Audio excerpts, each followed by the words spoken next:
I mean, that son of a bitch, you know, is really unbelievable. Mr. Son of a bitch. I mean, Mr. Son of a bitch. His loyal.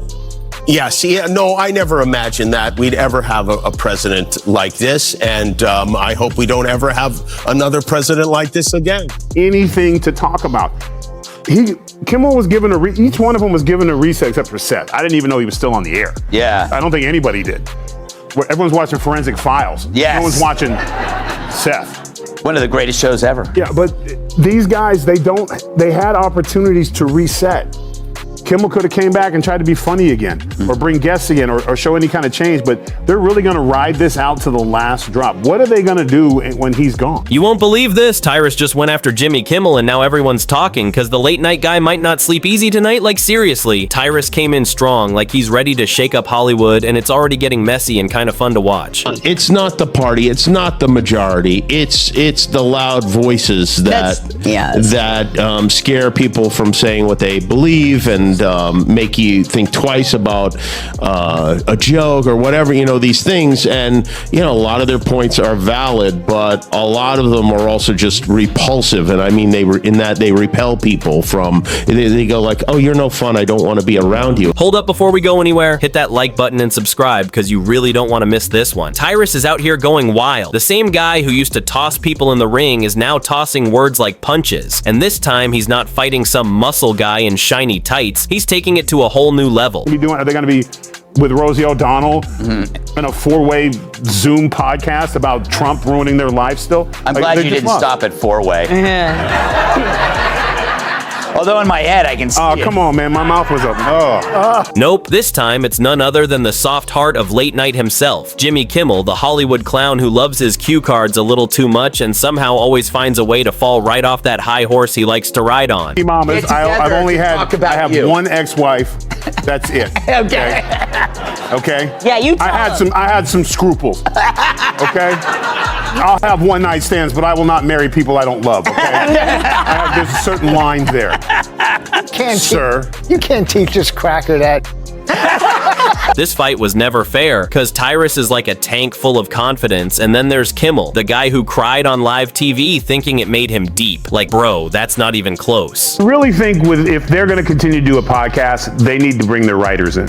Ooh. Because that was brutal. Terrible. They're out of touch.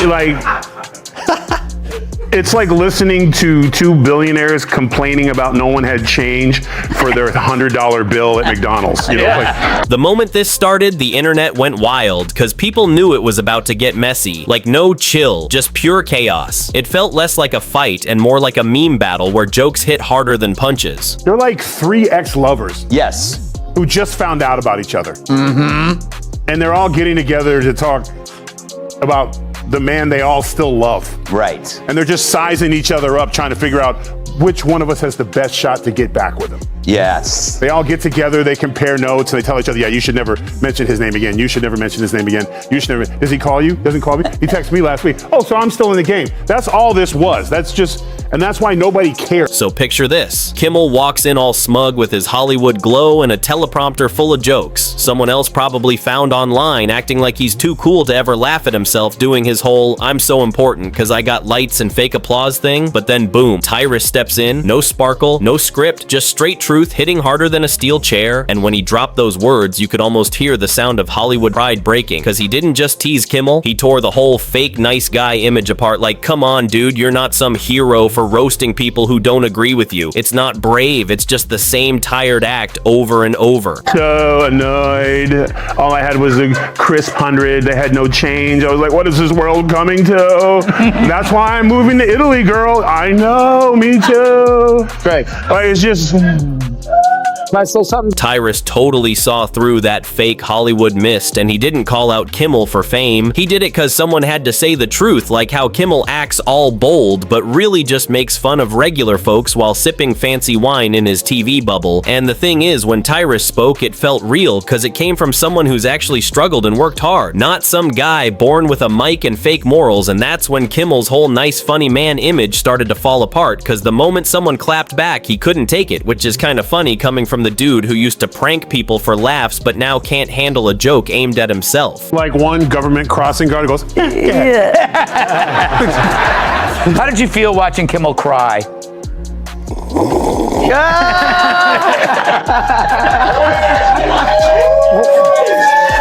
One of his tears fell out. Hold on.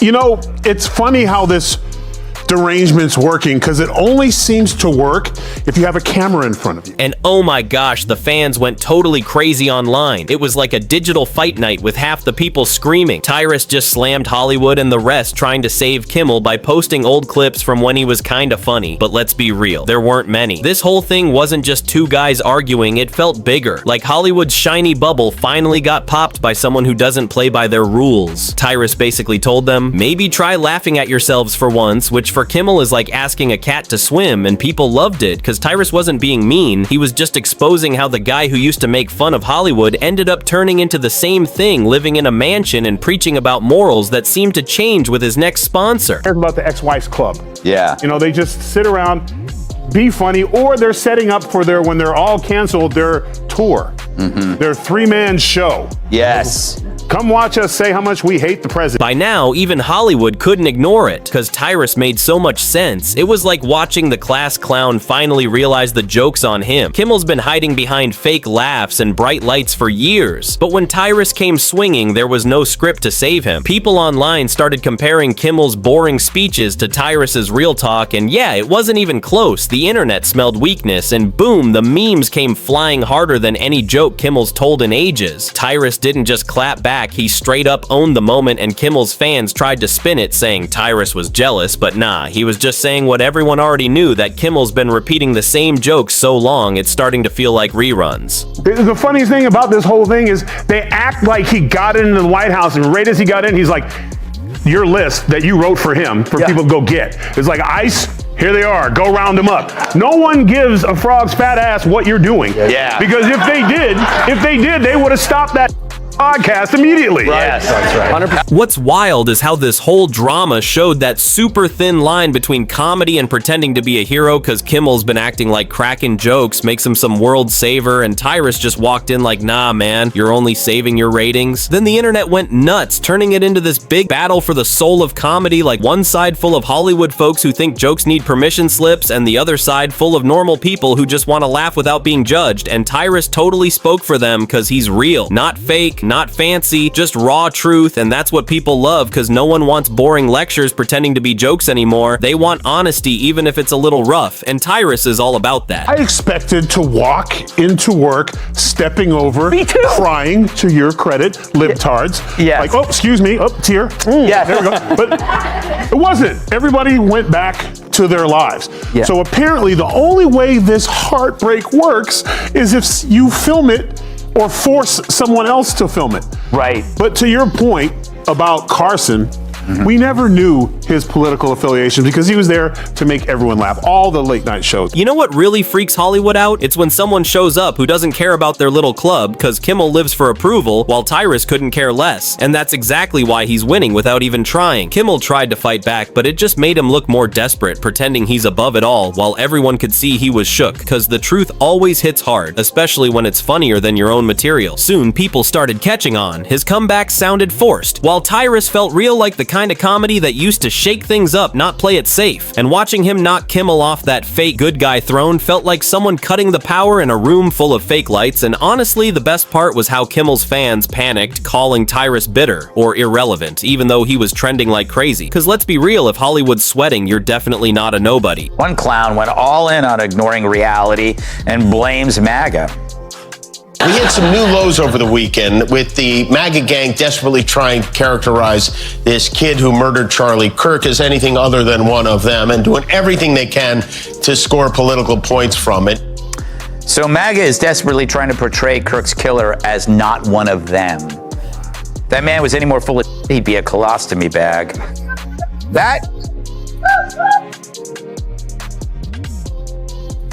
That was 2 days ago, so Kimmel had the chance to walk it back.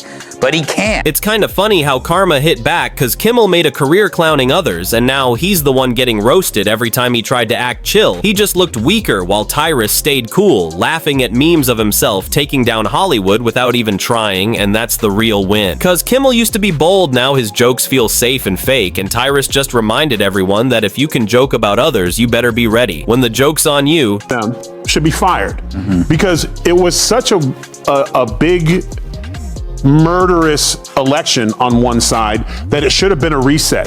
Because when it happened in 20, when he lost and Biden got in, I don't remember us doing an episode on coping skills.